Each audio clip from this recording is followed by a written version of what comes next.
Hello दोस्तों, good evening. कैसे हो आप लोग सब? आई होप आप लोग अच्छे हो गए। मैं भी बहुत अच्छी हूँ दोस्तों। और क्या चल रहा है लाइफ में, फटाफट कमेंट करके जरूर बताना। और अभी किचन में क्या पक रहा है ना, देखो टाइम हो चुका है सबका डिनर बनाने का। तो डिनर में आप लोग क्या स्पेशल बना रहे हो, प्लीज प्लीज शेयर जरूर करना, क्योंकि अधिकतर लेडीज किचन में जा चुकी होंगी, मुझे मालूम है। किसी के यहाँ जल्दी खाना होता है, किसी के यहाँ लेट होता है।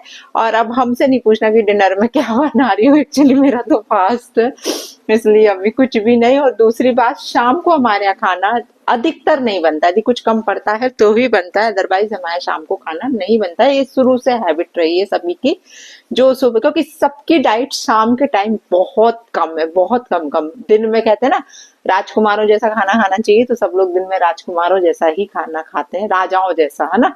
नाश्ता राजकुमार जैसा करो, खाना राजा जैसा खाओ, ऐसा कुछ बोलते हैं। और रात का खाना भिखारियों जैसा खाना चाहिए, ऐसा कुछ चीजें फॉलो करके चलते हैं लाइफ में।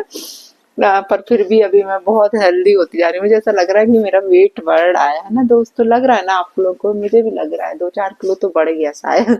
पर मैं कम कर लूंगी बहुत जल्दी, क्योंकि मैं ठंडों में यार ये खाने पीने में आता है, इसलिए वेट बढ़ ही जाता है मेरा। हर साल ठंडों में बढ़ता है और फिर कम हो जाता है। तो चलिए बात करते हैं मुद्दे की। फालतू की कोई बात नहीं करने वाली हूँ, कर लेती हूँ फिर भी बोलती हूँ फालतू की बात नहीं करनी, क्योंकि जो भी कुछ मन में चलता है ना वो आप लोगों से ही मैं शेयर करती हूँ। तो चलिए दोस्तों, अभी बात कर रही हूँ मैं सपना की, है ना। ये वीडियो मेरा आज अभी सपना के ऊपर आने वाला है, और इसके कंटिन्यूशन में एक वीडियो और आएगा, वो जरूर आप लोग वॉच करना।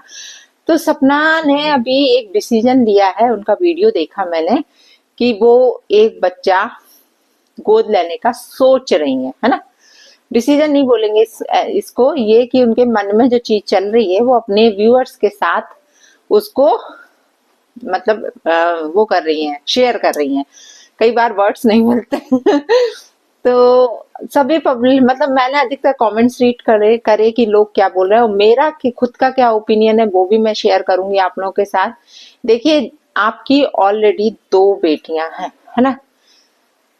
मेरी भी 2 बेटियां, मैं आपको बताऊं ना, सबको मालूम है कि मेरी भी 2 बेटियां हैं। और ये कभी मत सोचो कि बेटियां हैं तो वो हमारा साथ नहीं देंगी बुढ़ापे में, बेटियां हैं तो अपने अपने पराए घर चली जाएंगी तो हम अकेले रह जाएंगे।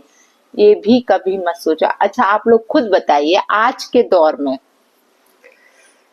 यार बीच में कॉल आ जाता, एक्चुअली इस नंबर पे फोन आते हैं ना तो मुझे बड़ा प्रॉब्लम होता है, क्योंकि ये मेरा जो फोन है वो सिर्फ शूट पर्पज से ही है, लेकिन कई लोगों को इसका भी नंबर पता चल चुका है, तो बीच में कॉल्स आते हैं तो बहुत डिस्टरबेंस हो जाता है।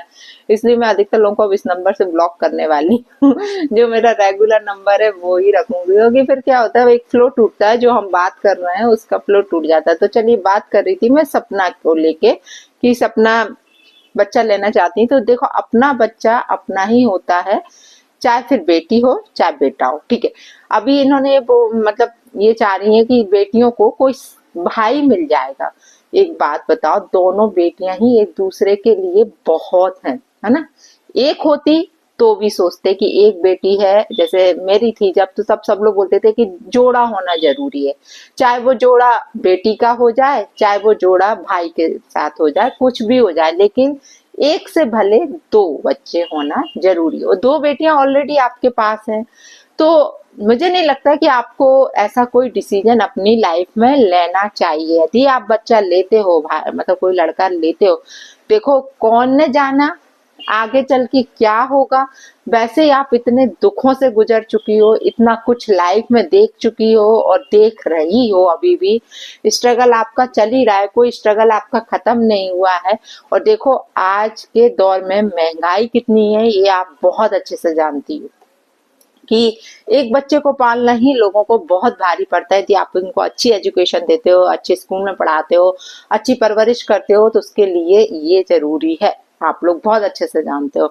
और एक के साथ आपकी 2 बेटियां हैं और दोनों में अंतर ज्यादा नहीं है, सबसे बड़ी बात ये है ना, ज्यादा अंतर नहीं है। तो जब पढ़ाई चालू होगी तो दोनों की आगे पीछे ही चालू होगी, है ना, होगी। और फिर जब हायर स्टडी में भी जाएंगे ना तो दोनों आगे पीछे ही जाएंगे। और फिर कितना पैसा लगता है हायर स्टडी में, ये हर पेरेंट जानता है, जिनके बच्चे बाहर पढ़ रहे होंगे, हायर स्टडीज कर रहे होंगे, कि एक के साथ यदि 2 भी पढ़ रहे हैं ना, 2 बच्चे, जैसे अंतर, अब जैसे मेरी बेटी है, मैं अंतर है 7.5-8 साल का अंतर है, तो मुझे थोड़ा इतना लोड नहीं पड़ रहा है। हालांकि लोड है, as a single mother load बहुत है मेरे ऊपर, लेकिन मिष्टी छोटी है तो मैं सोचती हूँ कि चलो यार, यदि एक साथ दोनों होती ना तो शायद मैं तो मेरे पूरे गंजी हो गई होती, मैं सही बता रही हूँ, पगली आई गई होती मैं।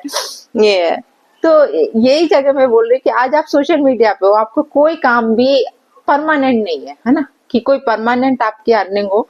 हम तो यही कहेंगे कि ये सोशल मीडिया आपका जिंदगी भर चलता रहे, बहुत अच्छे व्यूज आए, बहुत कमाओ आप, सबकी बहुत बेस्ट विशेष आपके साथ हैं, क्योंकि चीजें गलत हुई हैं, बहुत भुगता है आपने लाइफ में, लेकिन आज जो है हम नहीं जानते वो कल है कि नहीं है, आगे भविष्य हमारा कैसा होगा कोई नहीं जानता है, क्योंकि यहाँ कोई चीज परमानेंट नहीं है लाइफ में, ये सोच के मत चलो। इसलिए सबसे पहले मैं तो यही कहूंगी कि अपना कोई परमानेंट अर्निंग का साधन बनाओ, जो बहुत जरूरी है आपके लिए। ये राय आपको हजारों लोग पहले भी दे चुके हैं, और मैं भी अपने वीडियोस के माध्यम से आपके सामने ये बात रख चुकी हूँ कि अपनी परमानेंट अर्निंग करो, कोई काम ऐसा करो जो परमानेंट अर्निंग वाला हो। सोशल मीडिया पर डिपेंड होके मत चलो, सोशल मीडिया कब उठाती हो कब गिराती है ये आपको बहुत अच्छे से मालूम है।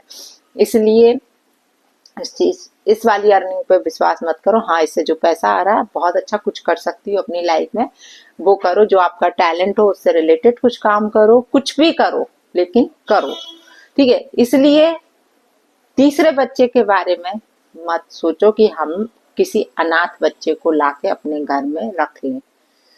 लड़का रखती हो, आज जो प्रॉपर्टी है तुम्हारे पास वो कल के दिन तुम्हारी बेटियों में बढ़ जाएगी। कौन ने जाना वो तीसरा जो आया वो सब लेके बैठे, आपकी बच्चियों को कुछ ना मिले। देखो, बातें फिर बहुत सी दिमाग में चलती है, हम तो यही चाहते हैं, हमेशा सब लोग यही सोचते हैं कि भगवान सब अच्छा ही अच्छा हो हमारे साथ, लेकिन ऐसा नहीं होता है ना। कभी कभी जो हम सोचते हैं ना उसका हमेशा विपरीत ही होता है। इससे अच्छा आप जैसी लाइफ जी रहे हो वैसी ही जियो, अपनी बच्चियों के साथ आनंदित होके रहो, उनके बचपन में जियो अभी और उन्हें बड़ा करो। बहुत, अभी तो बहुत लंबी रेस है आपकी, मैं सच बताऊं बहुत लंबी रेस है, और इसमें क्या क्या उतार चढ़ाव आएंगे, कैसे कैसे दिन आएंगे अभी आपने नहीं देखा। और हम तो सब लोग यही सोचते हैं कि भगवान सब अच्छा निकले, लेकिन सब लाइफ है यार, ये है ना, जिंदगी इसी को ही बोलते हैं।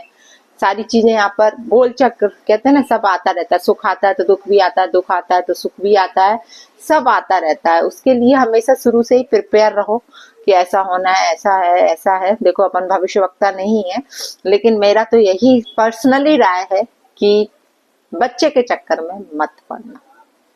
हो सकता है कई लोगों की राय है, क्योंकि कई लोग के कमेंट मैंने पढ़े, कई लोग बोल रहे हैं हाँ हाँ बहुत अच्छा रहेगा, बहुत अच्छा रहेगा, एक भाई मिल जाए। अरे अभी का क्यों सोच रहे हो, भविष्य का सोचो, भविष्य का, भविष्य का सोच के चलोगे तभी आप सही सोच पाओगे। यार सगे भाई तो अपने होते नहीं है, एक बात बता, आज के दौर में कितने लोगों के सगे भाई हैं, क्या वो पूरी जिंदगी साथ निभाते हैं? हाँ, जब तक कुंवारा है, जब तक वो अपना है। जैसे ही जब उसका खुद का परिवार बसता है, बच्चे होते हैं, बहू आती है, सब कुछ है, तो सोचते थे, लेकिन उतना ही सोचते हैं क्योंकि उन्हें ये लगता है कि यार पहले हम अपने परिवार को देखें कि इनको देखें। इसलिए यही राय दूंगी कि अपना अपना होता है, पराया पराया। और यही बेटियां, ऐसा मत सोचो कि हम, आपने कहा ना कि दोनों बेटियां चली जाएंगी तो फिर क्या होगा, तो सुनो, यही बेटियां आपको रखेंगी, क्यों नहीं रखेंगे। आजकल यही जमाना आ गया, आज मैं भी हूँ, मैं अपनी बेटियों के भरोसे हूँ। मुझे मालूम है, मुझे राधिका नहीं तो मिष्टी रखेगी, मिष्टी नहीं तो राधिका रखेगी, नहीं तो मैं दोनों के घर 6-6 महीने रहूंगी जाके। कभी राधिका के घर रहूंगी, कभी मिष्टी के घर रहूंगी। और मैं तो हमेशा मजाक में ही बोलती, भैया मुझसे काम जो कराएगा ना मैं उसके घर कभी नहीं रहूंगी। तो मतलब ये तो खैर मजाक में दोनों से मैं बात करती रहती हूँ, लेकिन मिष्टी हमेशा कहती मम्मी मेरे साथ रहने को, क्या अभी मिष्टी छोटी है तो उनको ये लगता है कि आप मेरे साथ रहना, और राधिका भी बोलती है। तो यही तुम्हारे साथ भी होगा बेटा, देखना, ये दोनों बच्चियां तुम्हारा नाम रोशन करेंगी, ये बच्चियां तुम्हें पलकों पे रखेंगी, क्योंकि सबसे करीब बता ना बेटियां अपने माँ, मैं बताऊं इतने तो बेटे भी नहीं होते हैं, बेटियां बहुत करीब होती हैं, और बेटियां हमेशा ता जिंदगी अपने माँ बाप के लिए सोचती हैं, लेकिन बेटे शादी होने के बाद बदल जाते हैं। वो फिर बहू की ज्यादा सोचने लगते हैं, अपनी मतलब अपनी वाइफ के बारे में ज्यादा सोचने लगते हैं, अपने परिवार को लेके ज्यादा सोचने लगते हैं। इसलिए बेटों से अच्छी बेटियां। बाकी आपकी लाइफ है, आपका डिसीजन है, आपको क्या करना है क्या नहीं करना है। लेकिन मेरा तो पर्सनली यही है, मत पड़ना इस झंझट में, वरना राम जाने इतना कुछ भुगत के बैठी हो अपनी लाइफ में, क्या पता आगे चल के कुछ और बड़ा ना हो जाए। ऐसा कोई झंझट ही मत पालो, कुछ झंझट मत पालो। यदि इतना कुछ है तो परिवार में होंगे बहुत से भाई भाई होंगे, आपके भाई के बच्चे होंगे, है ना, भाई भाभी के बच्चे होंगे, या फिर और भी रिश्ते नातों में होंगे, तो उनसे राखी बंधवा लो, उनसे सब कुछ करवा लो, ऐसा है। लेकिन ऐसा चक्कर में मत पड़ो कि किसी को जाके आप अडॉप्ट कर रही हो, वो मुझे गलत लगा, मुझे सही नहीं लगा। बाकी आप लोगों की क्या राय है दोस्तों, कमेंट सेक्शन में जरूर बताना। जय श्री राम, राधे राधे, जय बालाजी सरकार की। और यदि मेरी बात का कोई को बुरा लगा हो तो माफी चाहती हूँ दोस्तों।